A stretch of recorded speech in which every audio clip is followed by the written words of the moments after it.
Welcome back to Our Issues Milwaukee. I'm your host, Andrea Williams. May 28th will mark Memorial Day. It's a holiday where we take an opportunity to remember and honor those who died while serving in the U.S. military. And as we lead up to Memorial Day, our focus today has been on veterans. Life after the military can pose many challenges to veterans and their family members. For some, returning to civilian life may feel like another battle that poses a variety of challenges that must not only be fought, but also understood and accepted in order to be successfully overcome. My next guest is Otis Winstead. He's the director of Great Lakes Dry Hooch. How are you, Otis? Thank you for being here today. Tell us more about Dry Hooch and what it is you guys do. Okay, Bob Curry, the president of Dry Hooch, from the inception, and I'm just going to talk a little bit about his history. Okay, he was a Vietnam era vet. And he was a pilot, and his chopper went down in Laos. Okay, and he was rescued by the Hmong community, right? And he was brought back here. That's just a little bit of what happened. But when he got back here, he suffered from what was called shell shock at the time.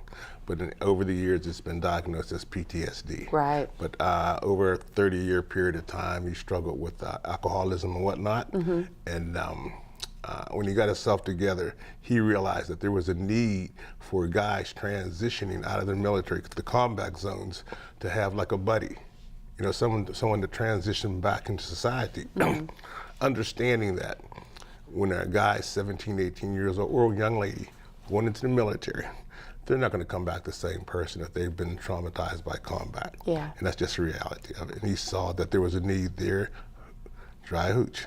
Dry Hooch. And Dry Hooch has grown to 5 locations throughout Wisconsin and Illinois, and it was founded back in 2008. So what exactly does Dry Hooch provide? Okay, so let's talk about the word first, Dry Hooch. Dry is the indication that these locations are safe environments, non-drinking environments. When you come to a Dry Hooch, you don't have to worry about any type of substance abuse being on the location or any type of alcohol being there, right? Hooch is what we lived in when we were across seas. It could have been a hut, it could have been a hole, but it was described as a hooch. Okay, so that is military jargon. With Dry Hooch, you've really provided this place where veterans can kind of come, hang out. If they have issues with substance abuse or whatever the case, they don't have to worry about any type of substances being there. So they're able to really talk to other people like yourself. Who understand everything that they're going through, because you can sit here and tell me all day what it's like to be in combat or to even serve in the military, but really unless someone's there and has experienced it, I'll never really understand, right? Absolutely. And let me just clarify. Bob is a combat vet. He served during Vietnam. I am a Vietnam era vet, which means I'm not a combat vet. And it's really important that we make those types of distinctions, okay? And yes, getting back to your question, a guy transitions back, and it's good to know that there's a person there that has kind of walked through his footsteps already, okay? And that's part of it. The other part of it is Dry Hooch also integrates the community with the veteran, which is a really profound, significant part that has to happen. You talk about transitioning. We not only transition vets back, but we also help them transition into jobs, into housing. We're taking that walk with them, right? So these are important things that have to be done, or that should be done, to help service the vet that's coming out of combat.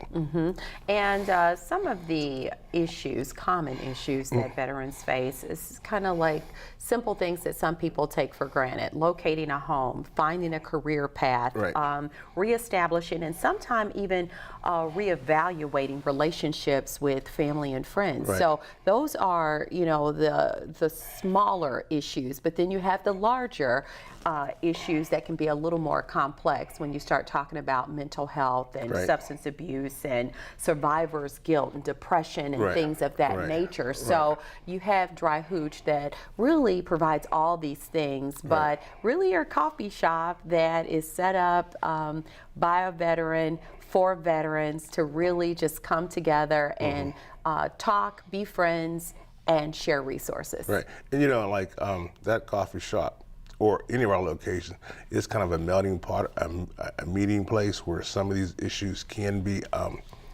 talked about, right?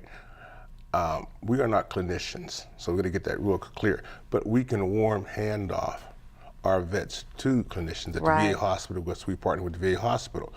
Guys talking about PTSD, he's having some issues. Well, we're not experts in that area, but we can get them to the proper folks, to the proper professionals Yeah.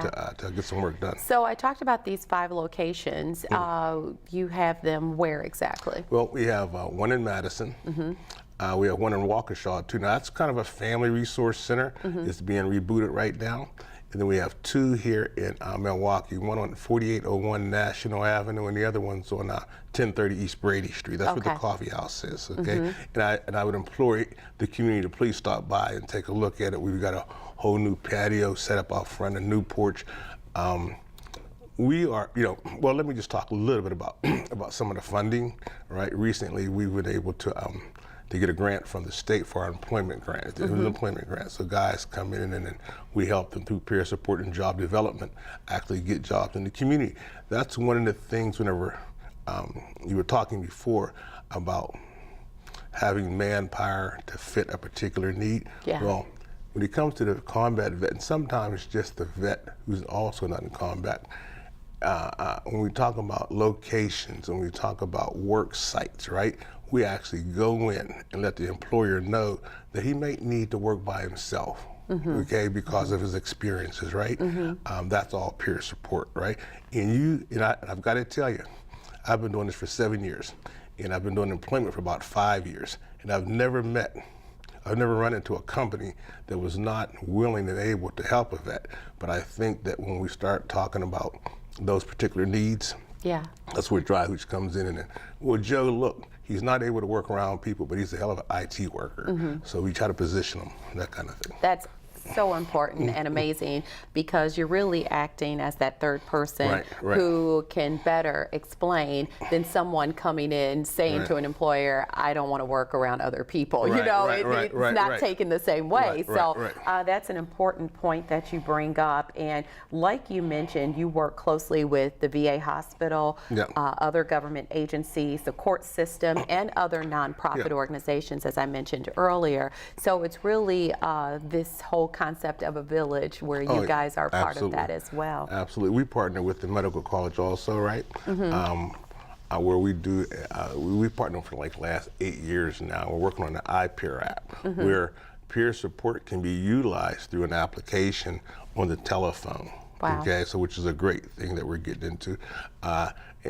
We also do what we call a digital fob, something similar to actually people on the screen, right? Vets on the screen. You could be in Utah, you can be in Florida, right? It's called In the Rooms, where maybe a vet maybe can't come out, or maybe she can't come out, but we can connect through that Wow, interface. I love it. Yeah. It's then technology has allowed Right, you to just right. take it one step further. When you talk about these peer support groups, you have different types of things that you get Right. together and talk about, whether it be post-traumatic stress, addiction. You also have vets over the age of 60, Right, right. and then you have women warriors. Absolutely. So everybody dealing with something different, but at the end of the day, there is a peer support group that's available to have them come in Right. and talk about and really just have someone listen to what it is they're dealing with. And the biggest thing is that they're peer-led groups. Like, for example, we have music, art therapy, music, a chess club, right? We start Reiki. And these are all peer-led groups, whether it's substance abuse groups or PTSD groups.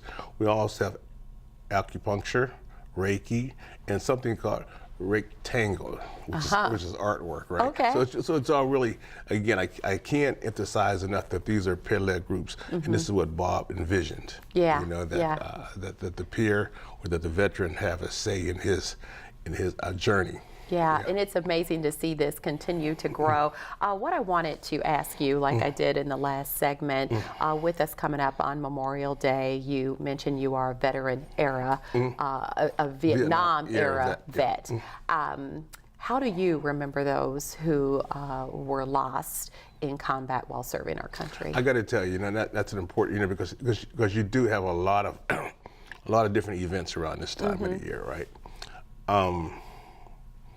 And in fact, we're gonna be doing an event at the Marcus Theater, right, for naturalization. And what that means is that the reason that we're here, the reason that there are veterans, and the reason that we fight for people to come into our country and be able to become citizens. But directly to your question, listen, you don't or maybe you do. People have to understand the significance of listening to vets.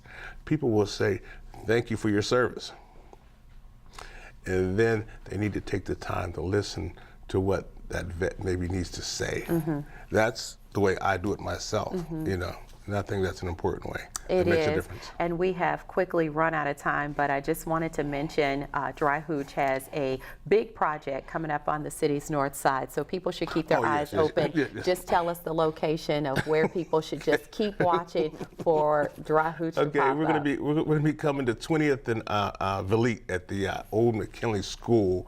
Hopefully, we're gonna be doing we are in the process of doing an apartment unit building for that, and Dry Hooch is coming to the north side. I love that. Thank you so Okay, much. thank you. Congratulations, Thank you. and thank you for your time. Thank you. Otis Winstead is the director of Great Lakes Dry Hooch. For more information about anything that we've discussed, you can visit dryhooch.org, and that is going to do it for today's show. I'm your host, Andrea Williams. As always, thank you for watching, and I do hope you join us again next week as we take another look at our issues in Milwaukee. Have a great day.